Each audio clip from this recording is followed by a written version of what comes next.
Friends, welcome back to the Wild at Heart podcast here in the week of November 13th. And we've got a special podcast for you this week and next. We are going to enter into sort of pre-holiday storytelling, counsel, advice, talking people off the ledge. But what's delightful about this, you're about to hear a conversation with Stacy and several of our women's team. But I wanted to jump in here at the start to welcome you back and to remind everyone the past 3 weeks we've been talking about and listening to excerpts from Blaine Eldridge's new book, The Paradise King, which is out. It's available on Amazon, and you are going to find it a wonder and a joy. So it's available, everybody. But let's do what we always do before we jump into women talking about the coming holiday season. Let's take our pause to release the day, release people, projects, pressures, and just find your own soul in order to find God.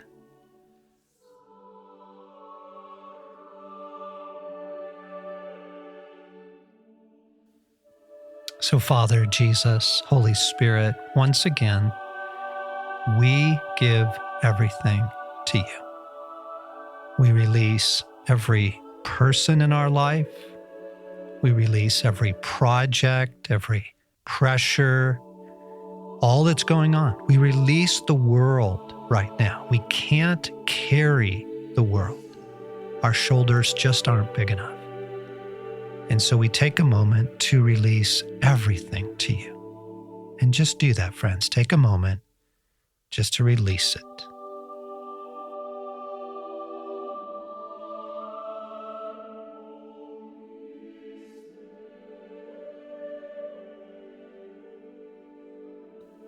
And we do this, God, in order to find you, in order to be met by you each week, right here in our shared life through these podcasts.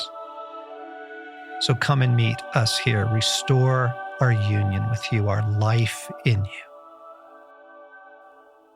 Amen. Hi, everybody. Yes, Stacy here, and I am so happy to be with you all today. And I'm in the studio with my dear friends and co-laborers, should I say that, or partners in ministry, Stacy, Jamie, and Karen. And yeah, we wanted to talk to you about the holidays, really talk together about them, because we are on the cusp nearing Thanksgiving, and depending on what radio station you listen to, right? The Christmas songs are playing. And so, this really is the entryway, and we're already thinking about them. I actually bought a birthday present just a week ago for someone, and the woman asked me, "Are you all finished Christmas shopping?" What? I know. That's what I said. Wow. No. Ask me if I've started. Well, anyway, I just want to have a conversation with you gals. And let's just start with, are you looking forward to the holidays? Yes. I mean, Good. yes. I love the holidays. I do too. It's an exciting part of year. Mm-hmm. Seems It is. There's fresh and There's so much anticipation and things to look forward to. I think once November 1st hits, my mind shifts. And Aren't you one that it's listens to Christmas music starting November 1st? No. Oh, you're not? I mean, there were seasons where I did when my kids were younger. Oh, yeah. But yeah. sometimes it's helpful to enter in. Mm-hmm. But Well, I would love to hear what it is you do like about them. Well, I am grateful for any invitation for extra butter. To use extra butter. There's that. Everything in Thanksgiving and on, it seems like the butter. Yay. I like butter. that, Karen. I like that a lot. Yeah. Jamie, what about you? I think the first thing that comes to mind is just traditions. There are certain family traditions, whether they're elaborate or simple, that I just love every year. And like, these are traditions that we only do one time a year. Yes. So there's a lot of anticipation and joy over entering into that season. Great. Stacey, you had an exuberant reaction when I asked. Oh, Yeah. which is an interesting response. But no, it's always just felt really magical and hopeful. Stores are decorated and glittery lights, and it's just, things are pretty. I have visual mind images of, the snowy,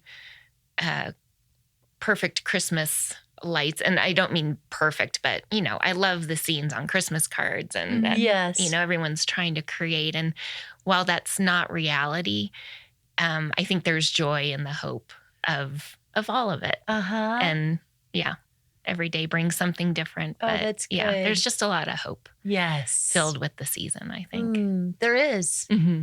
Karen, are you one that decorates profusely your house for Christmas? Profusely. Yeah. I mean, go all out. Not really. I like things to look a certain way, but I've also realized my kids like to decorate the tree. And so I let them do it. And it is not the way I would do it. But does that matter really? No. Right. I do try to put, like a candle here and there and a little bit of greenery and glittery things. I don't know. Yeah. Not over the top. I'm certainly not a Pinterest mother. No one's ever accused me of that. Well, what I like about us for being in here today is that our children are at different life stages. And for me, how much I have entered in has both varied by their ages Mm-hmm. and also by my personal healing. Right. Yeah, that's true. So true. So true, Stace. So I'll tell you what that means for me is, and I want to hear what that means for you, is that when they were young, I thought I had to replicate what my mother did. And she used to make the most gorgeous cookie trays that she brought to neighbors. We weren't allowed to eat them, but she brought them to everybody. So there'd be like 12 different kinds of cookies. Mm-hmm. So this is what Christmas is. It's making this or controlling situations or Right. there was a lot that I did that robbed me of the joy. Mm.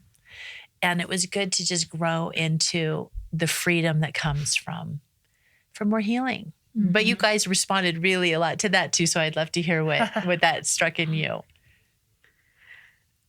So here's a story from my past. We had 2 Christmas trees in my family of origin because my mom wanted that beautiful front cover of a magazine look. And my brothers and I did not care about that. We wanted our ornaments that we made and ones that we had from childhood. And so I actually think she did that well. I, as a teenager, would roll my eyes hard at her perfect thing. So here's how it was.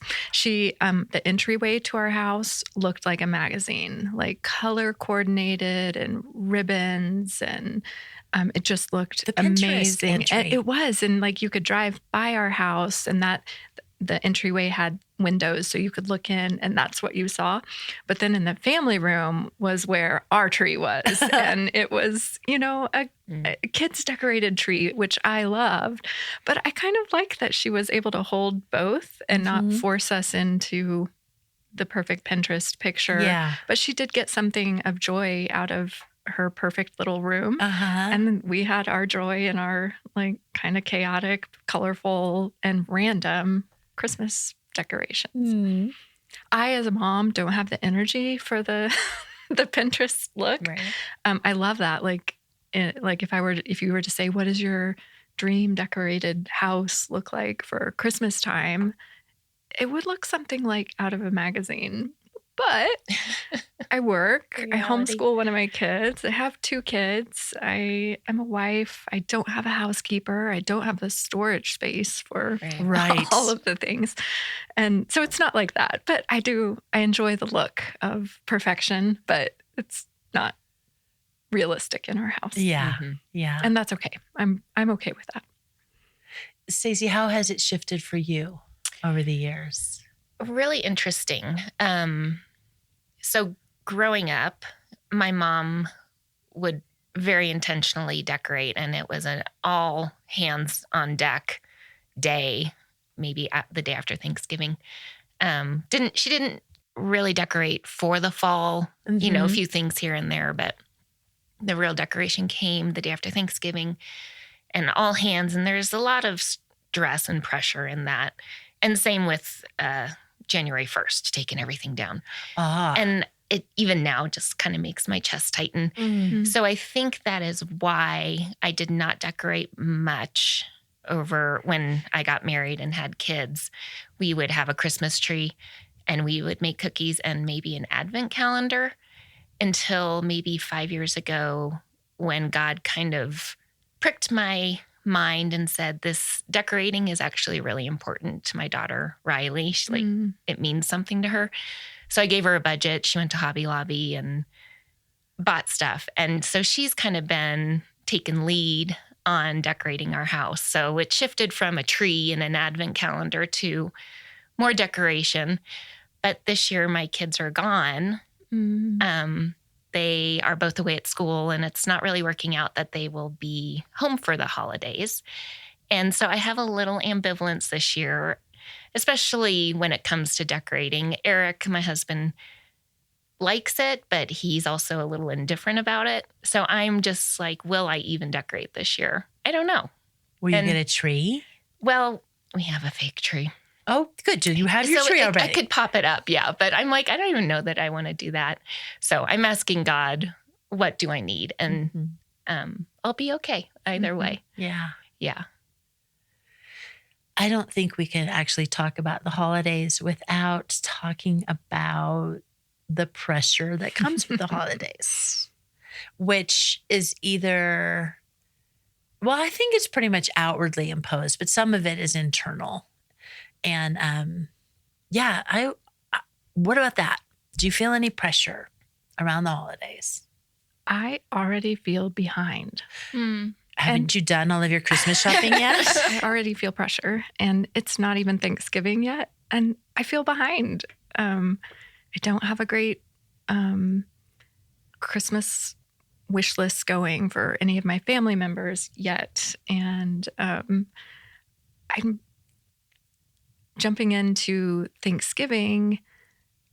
It will literally, for our family and our circumstances, be like running up to a cliff and jumping off. Like, oh, really? There's a lot going on leading up to Thanksgiving. Yes. And then the day after those events stop is when we drive to meet some family for Thanksgiving. So I already feel, although excited, I already feel this like nagging voice that's like, so when are you going to get to this? And when are you going to prep that? And so, yeah, I already feel behind. And it's not even time yet. Right. Mercy. I know. Because that's a shared thing. Yeah. Karen, what about you? Any pressure around the holidays? Well, we have always been pretty averse to busyness, and I think that translates to or affects the holidays too. Like, I don't really feel this craziness. But of course, I can also now feel susceptible to, wait, I'm not doing enough to make this amazing because I'm not feeling frantic and scrambling. So, yeah, ask me again in a week. I don't know. Tomorrow in an hour. So you're maybe feeling some anxiety about not feeling the anxiety that you think you should be feeling. Yeah, maybe so. So, Stacey, it's different for you this year. Yes. So, yeah. But extended family? Right. Well, this is much to my husband's tribute. I think for years so we've been married 25 years. Wow. Yes. Yay, you. Side note. I think in any marriage, or I shouldn't even say that, as you grow up and try to find your own life, your own traditions, there always seems to be pressure of extended family and their expectations. And I feel like this year I am more at a place than ever of learning to balance my desires and the pressure and expectations. So it is different this year because so much of the holidays revolve around my kids and making it wonderful for them. And I'm so excited they get to have their own adventure this year. So it is, what does it look like for Eric and me? My aunt is coming for Christmas. So I feel excited learning the balance of my desires of wanting to see my extended family and enjoying that time with them while trying to find the balance of what is it going to look like now with just Eric and I. Yes. We're going to have more of those Christmases in the future. It feels like a healthy balance and not the pressure that it was historically, if that makes sense. It does. Yeah. How about you? I really, really felt it in the past, which isn't to say I don't feel it now. I am more aware of the pressure that I'm feeling. Because I wanted to make it amazing and transcendent and this holy time where we encounter God and the, Jesus is the reason for the season is the stake in the middle of our home. And I mean, when they were young, I embraced Santa big. There was one year where I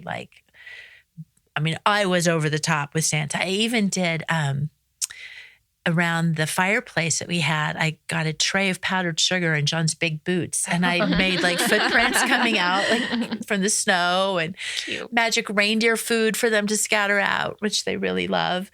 And then we still do a Santa present. But, that's a thing. Like, do you do Santa? Do you not do Santa? Are you lying to your children? Are you, right? You might not want to keep this in the podcast, but when I was a kid, I had a friend whose mom called it Satan Claus. Oh, right. Because she was so furious about Santa taking any of the focus away from Jesus.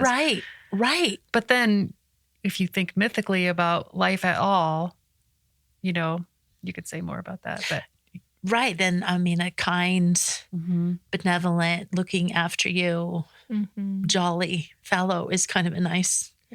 And I said, anyway, we've swung all over the map with that. My children don't do Santa Claus, but I did feel the pressure to make it amazing, to give the perfect gift, to say, I've been paying attention, I've seen you, I know what you like, and I know it speaks to your heart, and ta-da, here it is. So, hold on, I'm feeling curious about something. Yes. Was that a way to get love for yourself? Or that didn't happen in my family growing up. Well, no, but I mean, with your own kids, I don't know. I'm just wondering. Did I want that from them? Is that what you're asking? Well, because yes is the answer to that question. Yeah. Like it's always such a mix of our motives. Like I have one of my offspring is very in tune to desire and realizes this will not all be met on earth. Right. So there's that very good longing of beauty and like feasting with beautiful fellowship and, but then there is also the thing of, okay, how can I make them love me? Oh gosh. Yeah. Well, thanks, Karen. What I'm hearing is just our heart's desires. And I think it's a very feminine piece of wanting a way to love on others and try to help create something beautiful for them. Yeah, it's a way to love. And in my earlier stages, it was kind of frantic. And I felt the pressure that it was up to me.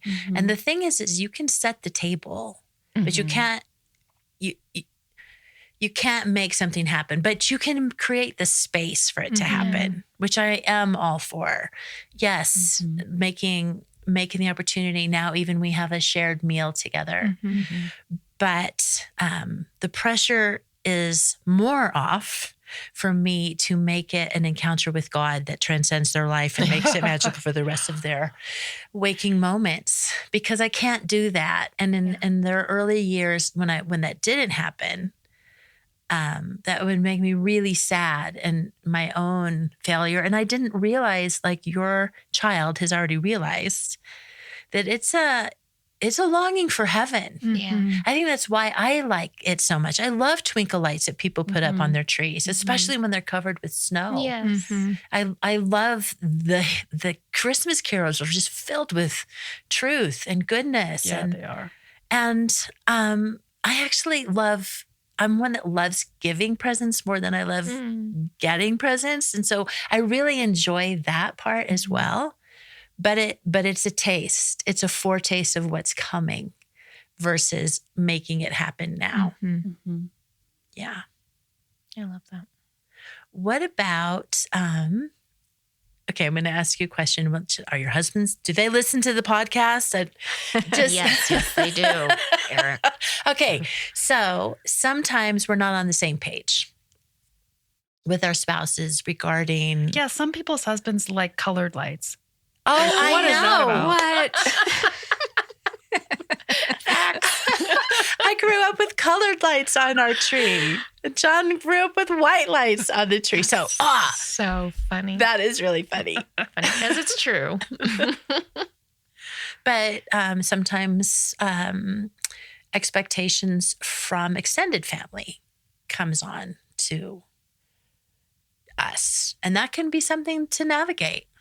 When we were early married, just learning to navigate the way my family operated versus the way John's family operated, the expectations for us were different than I had, and that can provoke some tension until you can get to the place where this is where I said some healing, just to acknowledge that we're actually now our own family unit. So we get to work out what works best for us. And this is happening for me with my sons. They're their own family. They're their own families now. It doesn't revolve around us anymore. There's a huge shift.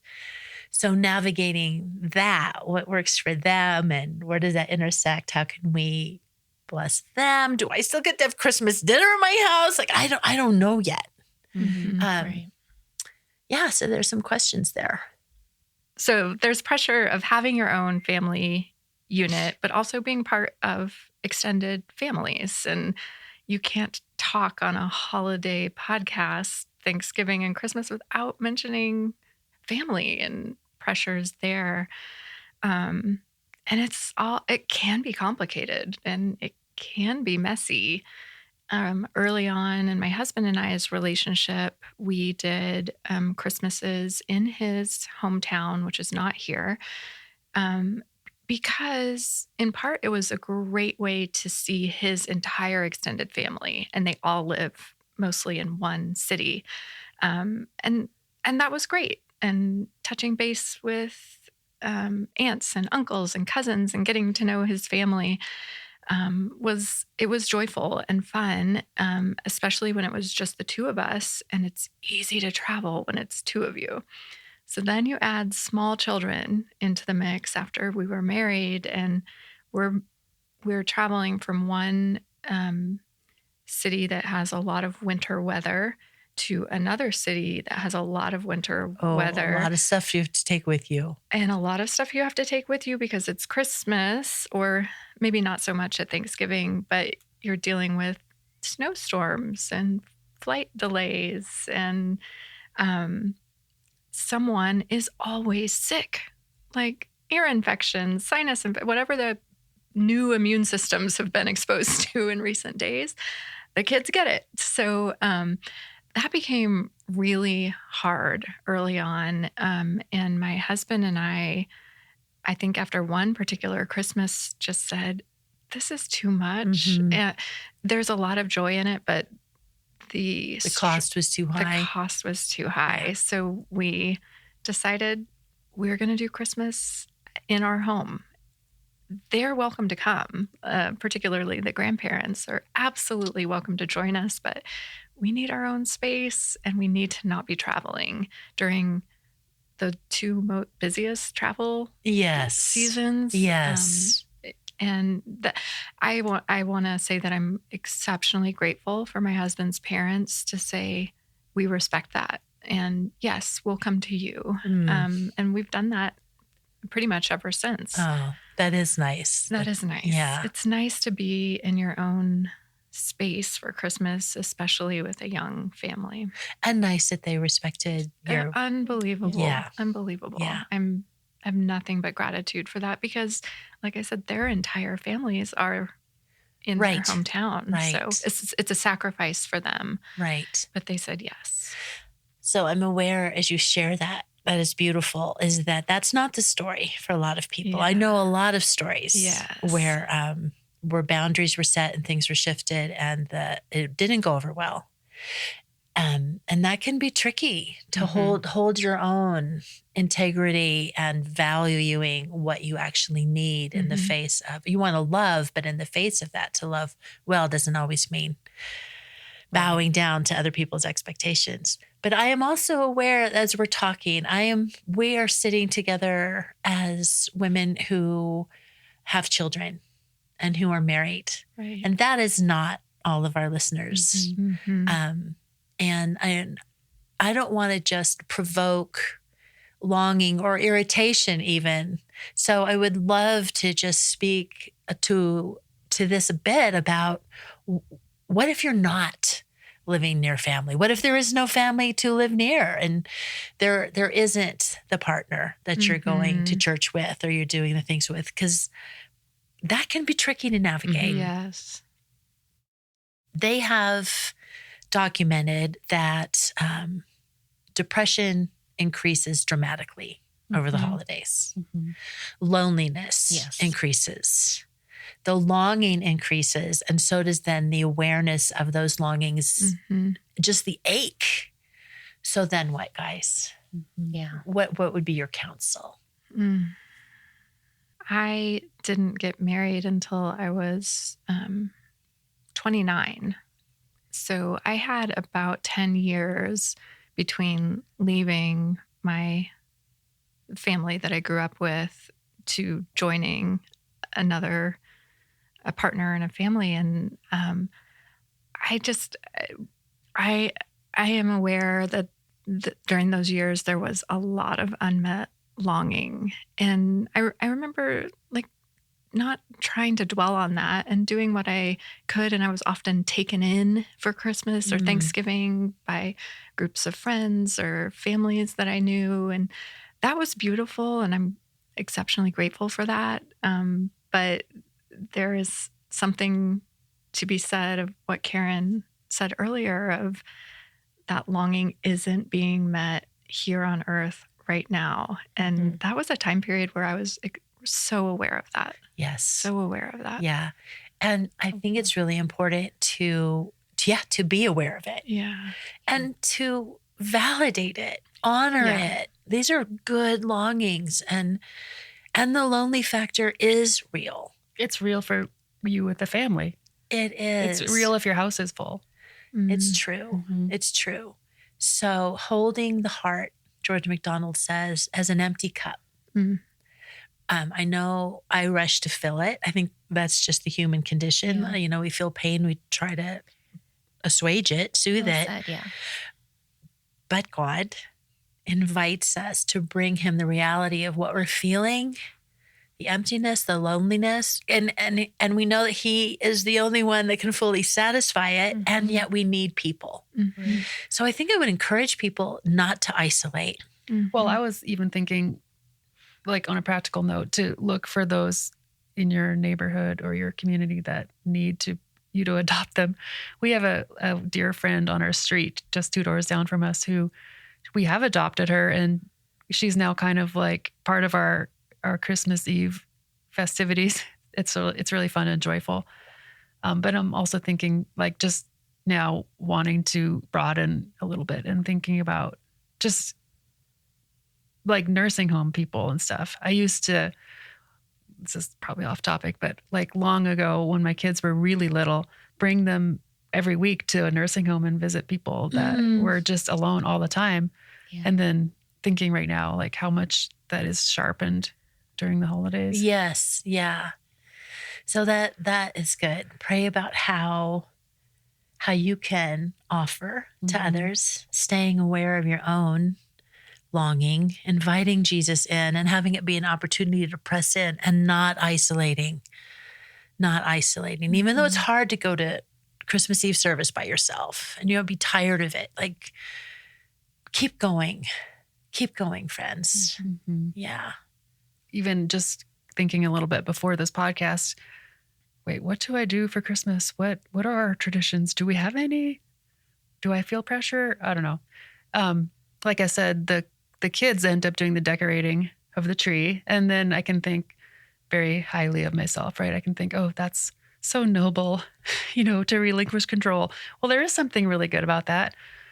But there's also a part of me that I'm realizing isn't awake to desire, doesn't want, like my biggest thing is, if you are happy in my house, then I'm good. And that's not actually living alive and from the heart at all. And so I was thinking, well, it's not all about me. Okay, well, that's a statement that I always feel like comes from a desire to avoid dealing with something that's deeper, right? Yeah. It is partly about me. Like, if the birth of Jesus, if it's anything else, it's God becoming human to show us what being a human can look like, right? Yes. Or is meant to be like. And the goal over time is that, like, every part of my humanity is exposed to the incarnation of Jesus, right? Mm-hmm. So if I don't let this touch my heart in a deep way, if I say this is only about you guys, then I'm not doing that, right? Mm-hmm. Wow. So that's really good. It's all invitation, like you said. It's all invitation to let God poke and provoke and prick in places that need to be rewounded, maybe. I don't know. It always seems to be pricked a little more around the holidays, with extended family, with expectations, with maybe because with family interaction, you are kind of brought back to your younger selves, or because it is always the question: are we with extended family? Are we not? I don't know. It seems ever present. But I think I like what you said about what are your desires. I feel like for so many years, I was trying to balance my extended family and my immediate family. And how do I keep everyone happy? Mm. Because the mixing can be really stressful. And my husband does not, we've through many years have had to make a decision that he does not join me at my family's house on Christmas evening. And that feels right for his heart and also very lonely for mine. And it is every year a very stressful situation where internally I'm like, how do I keep the peace? Mm-hmm. And Karen, as you said, pay attention to my desires. So there you go. Yeah, it's deep. It runs very deep and lots of history there, and it's hard. Mm-hmm. Yeah, you've both really touched on something I think is really core, is that knife edge of holding both, and what is evoked in memory in our young places, how this really is about the invasion of the kingdom of God. Jesus really did sneak into the enemy camp disguised as a babe to rescue us, to say, this is the good news. This is it. This is worth celebrating and honoring. And that's where, whatever our situation is, we're asking, how do we do that? How do we grow in that? How do we do it well? Yeah.